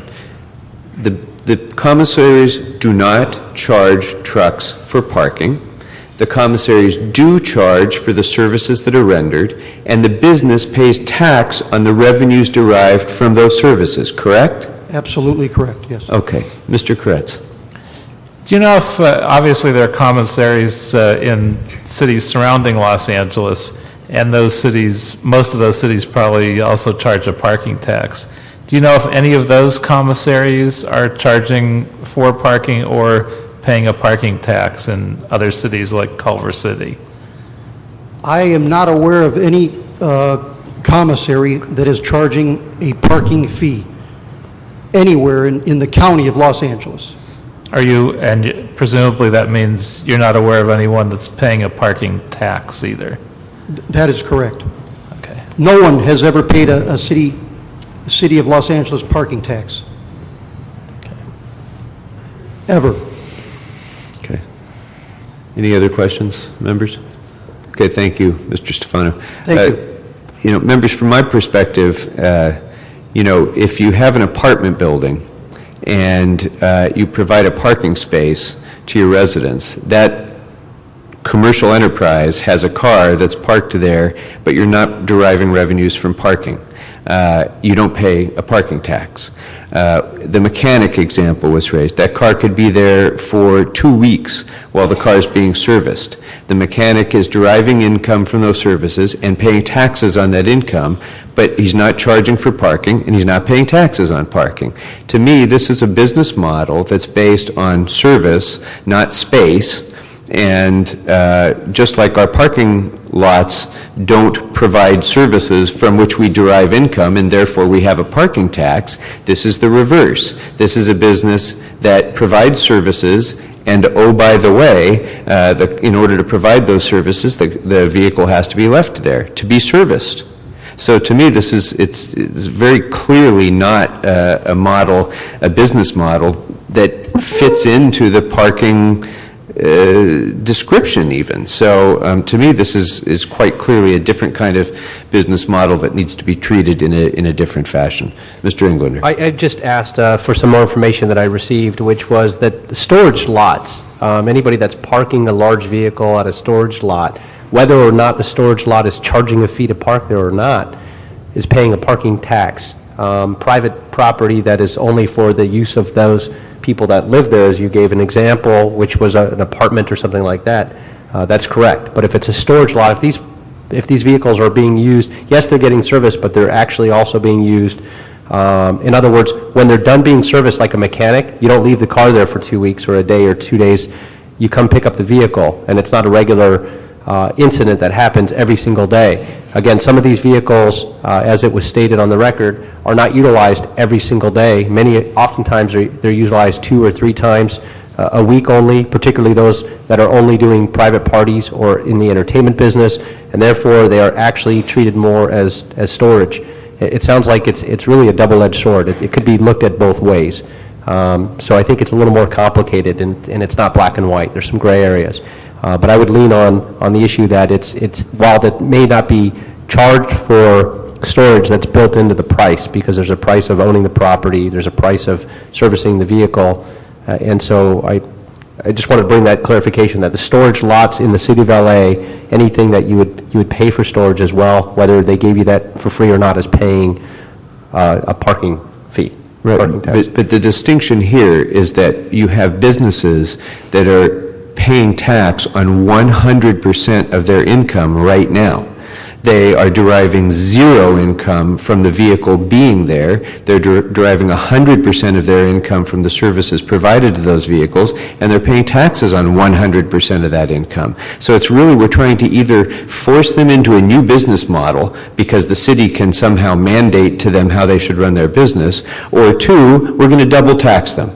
Those are the only, I think, ways that you can justify adding a parking tax into this business model, that we want to tell them how to run their business, number 1, or number 2, we're going to tax them twice. So to me, this Can I ask for one last thing? We have we don't have a report back on this and I don't believe it was requested for a report back. It was only requested the city attorney prepare and present an ordinance. Can we ask for a report back on this item from the Department of Finance and the CAO so we can actually get a little more information research? Because I think the arguments that have been made are very valid. Your closing argument was strong. And so with that, I'll go back to being on the fence, but it didn't sway me all the way to the other side. So I think we'd like to see a report back if we could. Mr. Kratz.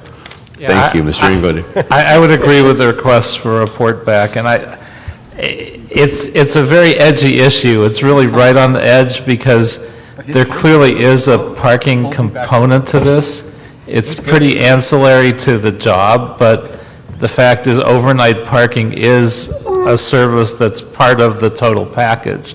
So if they were paying $30 a night for everything, we'd never charge them $3 for parking because it's just a piece of it. We'd have to come up with some sort of a judgment as to what piece that function played. And I don't know that our department has even considered how to do that. So if we had a report back, I think we'd want to look at both the idea of completely eliminating any tax, and also if we were going to assess a tax, how we would do it fairly so it was only on the value of the parking element, which admittedly is very ancillary to all the rest of the services. But I think it is existent. We're not saying as soon as the services are over, come and get your vehicle. The fact that they can park it overnight is obviously part of what they're paying for, even if it's not billed that way. So I would ask, when we have that report back, if they would look at both those elements of the issue. I think that's a fair suggestion. We will hold the matter in committee until we can get a report back on the current taxes that are being paid and the further issues that have been raised by my colleagues. But let me just say, as a secondary closing here, if I can, if this is the case, Mr. Kratz, that some portion of their revenues is attributable to parking, that means that for that portion of their revenues, they shouldn't be paying sales tax. They shouldn't be paying the other taxes that they're paying. So, you know, if you have a body of revenue coming into a business and it is currently being entirely taxed, you can't carve a portion of that revenue out and say it should be taxed as a parking obligation without losing the revenue that you derive from the other sources of tax.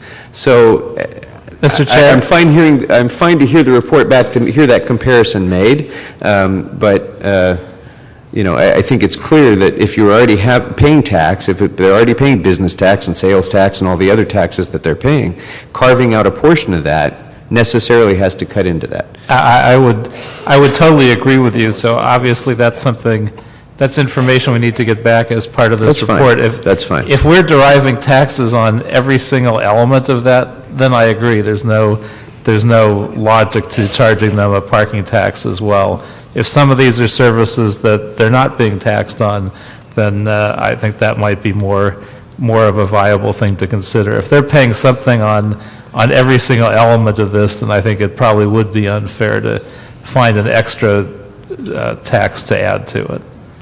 All right.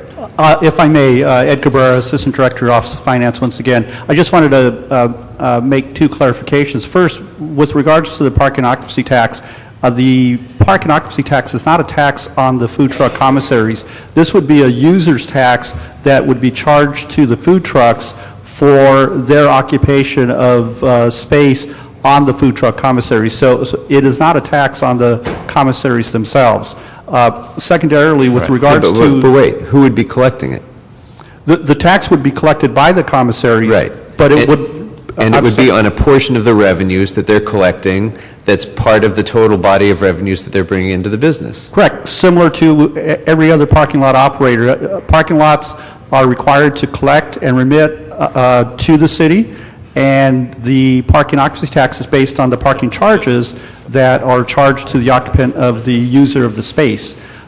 Secondarily, I also wanted to speak to a report back. The Office of Finance did attempt to derive an estimate or projection of potential parking occupancy tax revenue loss to the city. Unfortunately, we don't know the business models in terms of these 5 entities other than the one that we have conducted an audit of. We don't know how these other entities charge. We did review information provided to us by Councilmember Alarcon's office as well as Councilmember Park's office as former Chair of Budget and Finance. However, we're not able to determine what the fiscal impact is. We're also not aware what they are paying sales tax on or whether they're paying sales tax on the charges that they've indicated that they've delineated in their presentation today. So we certainly can attempt to work with CAO to determine the fiscal impact, but our prior efforts weren't successful. We did indicate that if the commissaries themselves were willing to provide additional information, that could assist us in determining an impact. But again, we've only conducted an audit of one, and I don't know if using a projection from that one entity would be a reasonable method to project for the other 4 or 5 entities without knowing exactly what they're charging or what they're not charging. Okay, well, we can only do what we can do. So my colleagues would like to get more information, so the next time we come back, let's try to provide whatever information we can to address some of these questions. And I think that probably the public speakers who are here will probably want to weigh in and provide additional information too that we can take into account when we reconsider this again. So we'll hold this in committee for now, and we'll bring it back 30 days? 30 days? 30 days. Okay, now, we have item where does that 5. take us to, Mr. Chairman? Huh?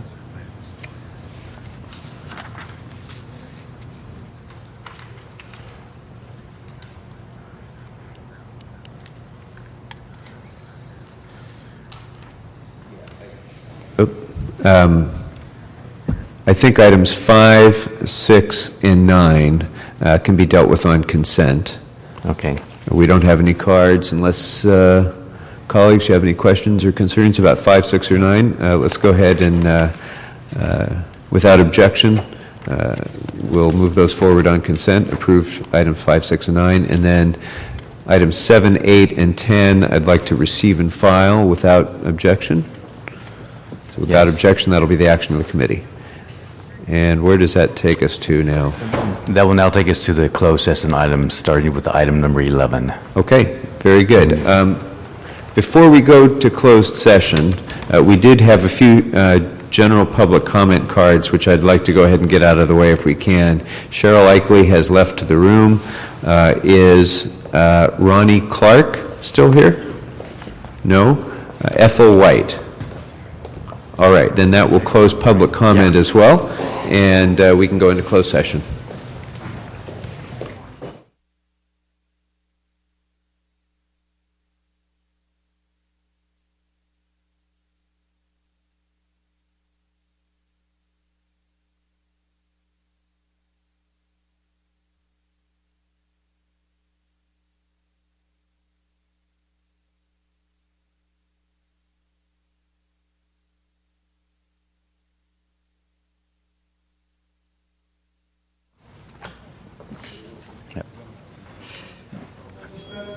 So with item number 5 now in closed, or open session, I'm sorry, item 5 was the Office of Finance report relative to approval of a refund claim for Next Century Associates. I believe we want to reconsider the matter and hold that in committee and request. Colleagues, that was part of the consent agenda, but I was reminded that after having heard the matter in the claims board, there are some policy issues that I think merit some additional discussion here and in council. So I'd like to hold that one in committee and allow my colleagues to be able to weigh in a little bit more on it. So we'll just hold number 5 in committee without objection. And if there's nothing else, public comment is closed and we're adjourned. Thank you.